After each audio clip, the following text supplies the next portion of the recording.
So ayan na mga guys, syempre kasama natin, papakilala natin yung kumikita ng medyo malaki. Ano, yan, medyo malaki dito sa Pampanga. So, sir, anong pangalan mo? Rolando Sangkal. Rolando. Oo, Sangkal. So, Sir Rolando. Sir, eto, tanong ko lang sa'yo, sir. Magkano ba kinikita mo sa Lalamove? Pwede bang pakita natin to? So, ayan. So, ayan guys, ito yung kita niya. So, for the month of August, 51,614.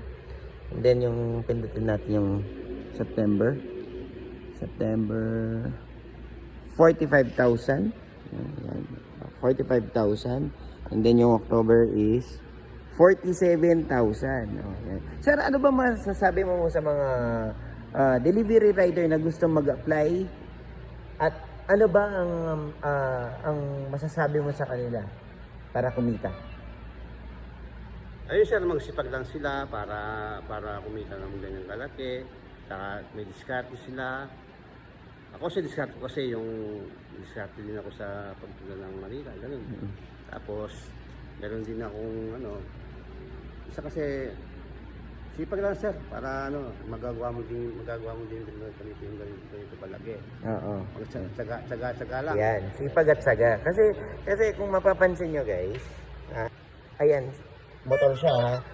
Pero ako sedan. Pero halos nare-range na yung kita ko. Okay? So parang nag-range yung sedan and motor ng ganito kalaki. So paano yan? Siyempre sipag at diskarte, no?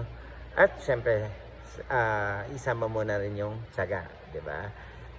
'Di ba, boss? Tama ba? Boss. Ayan. So, sa lahat ng gusto mag-apply ng Lalamove, ayan, message nyo ako. I-comment down ko dyan yung link para lahat ng gusto mag-apply gamitin yung referral ko. Let's go.